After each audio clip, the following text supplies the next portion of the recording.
Hello, and welcome. Lothran here, and I've decided to do a little more shuffling of stories to keep things more lighthearted for the meantime.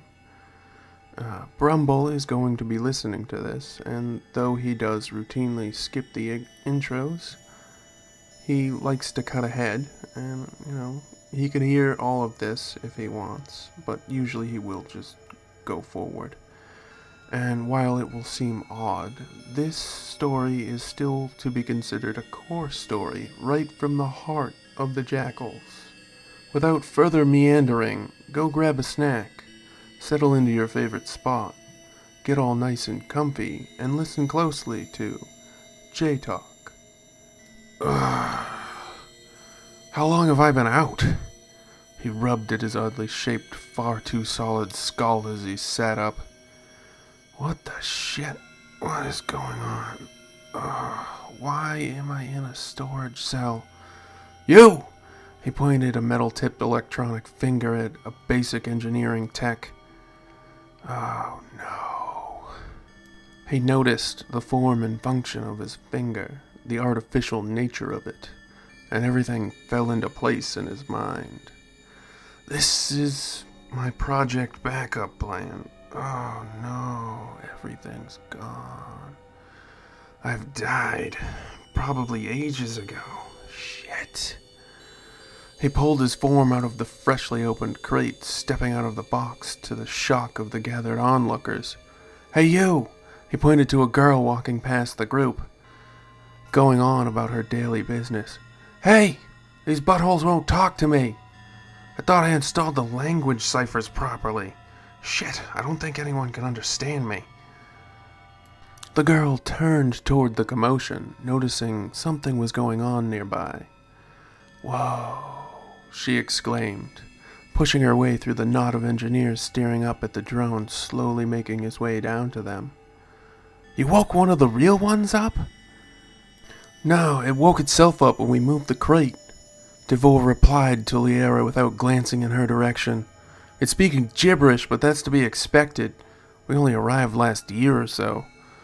This crate has been sitting here since the rings were abandoned whenever that happened. What do you mean it woke itself up?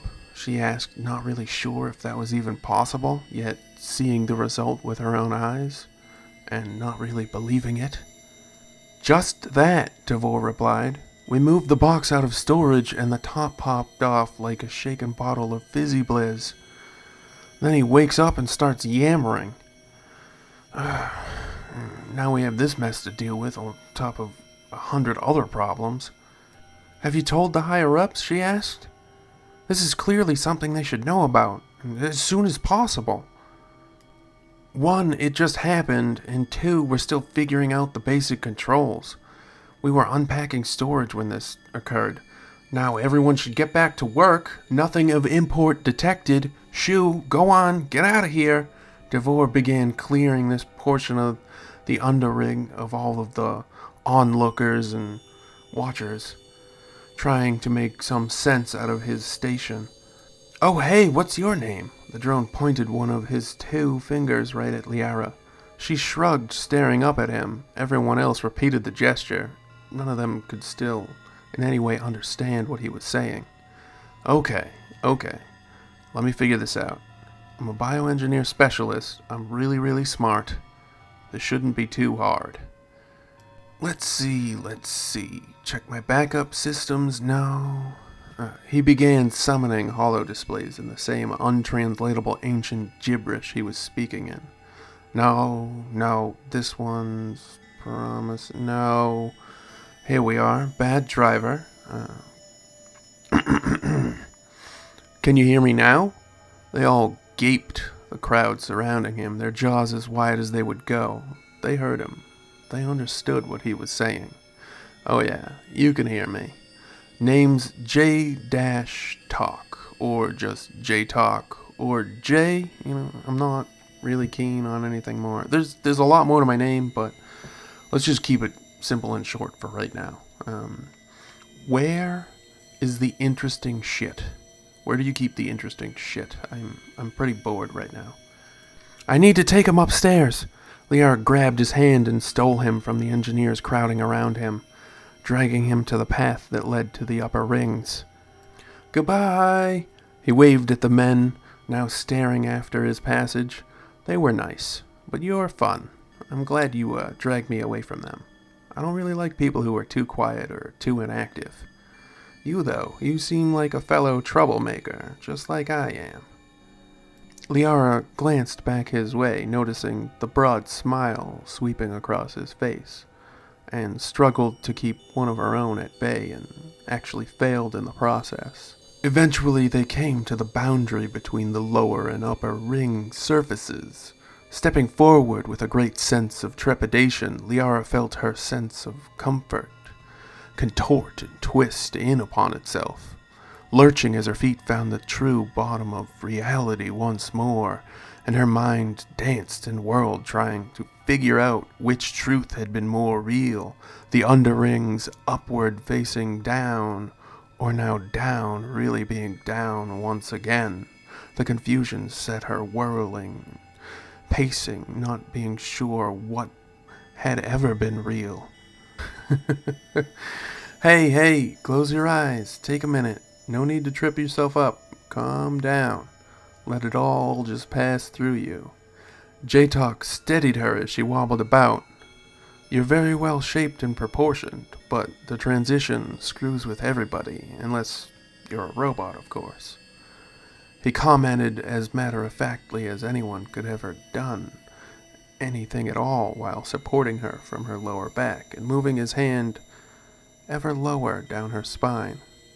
Liara yanked her body away, suddenly realizing what was happening, giving him the oddest look she'd ever sent to anyone in her life. You're a robot, and you're hitting on me. She felt more than a little weirded out and uncomfortable by the situation. I wasn't always a robot, J-tok replied rather apologetically. And it'll probably take me a while to figure out that I am a robot in certain situations. My bad for making everything awkward. Line Officer Liara Nolan, attention! The commander marched into view with his retinue. She snapped to formation, feeling odd as J-tok looked bored beside her, as if he cared not at all for whatever the commander had to say. This is the drone? Why isn't it paying any attention to me? They're supposed to be servile. Commander Idril eyed both of them, looking for flaws in their demeanors. J-tok made the dismissive sound, with as much force as he could muster in the direction of the commander. I'm not going to take orders from you, Jakul. Why not? It shouldn't matter what I am. It should matter that I'm capable enough and experienced enough to be in charge, shouldn't it? Isn't that the way being in charge works? Because I was in charge of the team that designed your species? But final say on activation wasn't really mine, but whatever. Listen. Now that I see you in the field, I understand other members of the team's trepidation as to your performance abilities, and I finally understand what they were trying to argue about. Why did you bring him here? The commander suddenly addressed Liara. Sir, he has vital translation capabilities that could prove invaluable to getting this base operational and fully functioning. Liara informed the commander of the reasoning behind her actions, but kept her answer as curt as possible. Yeah, I'm not gonna do that for either of you. That's not gonna happen. We're in charge here, not you. The Vu are all dead. Either work with us or let your technology, the entire Vu reason for being, continue to slowly disintegrate around you. Well, give me your answer. I don't have a lot of time here. Plenty of stuff left to do in the day. Nope, don't care. Not going to give worse than nukes to savages. He pushed the commander out of his way easily, grabbing Liara by the wrist and pulling her along beside him. Where are you taking me? She screamed in terror. Sorry, I thought you wanted to go to communications. My bad. Liara gazed up at him, stunned. realizing he had genuine concern for her well-being in that singular eye of his. Honestly, she was more than a little shocked by the prospect. The commander showed up at their side, but J-tok, with his much greater height and power, silenced the other man. Listen, I'm not a soldier. I never was. I'm a scientist. You're not in charge of me, no matter how many shiny buttons are on your uniform. But I will work for you on 2 conditions. The commander stared up at the much taller robot, weighing his options carefully. Go ahead. 1. My own biolab to make my new body, along with a team to help me do my research. 2. What exactly is she? She's gorgeous, simply an amazing piece of bioengineering, form and function. Magnificent shape and design. Oh, if I had the flesh to feel hers. Absolutely astounding. I can't even imagine what it would have taken to form such a creature. It's unimaginably gorgeous. Liara got more than slightly embarrassed by such brazen speech leveled her way and all about her. The commander mulled things over silently for a moment, looking back at his first-line officer. She's an Ophidian. They're relatively new. Listen, we're isolated from our people. I'd be willing to give you what you ask as long as you fall in line and obey my commands as often as they don't clash with your boo sensibilities. Alright? You could still choose not to do some of the things I order as long as you don't stand in my way with things that I need to get done. Oh, I'm not Vu. Never was. That was an assumption you made about me. But I do carry their teachings well to heart and mind. How about this? I'll make myself like her, male of course. He waved at her ever so slightly and happily. After I transfer into that form, you can give me orders and make me dance and do all the stuff when you need me to. But if I do find something objectionable, and I will object to it. I will not do it. I reserve the right to pull my expertise away from projects I deem too advanced for your feeble little minds. The commander eyed the dangerous robot up and down a few times, silently considering his options, and then finally saying it aloud. Deal. J-tok spun on his heels in an instant.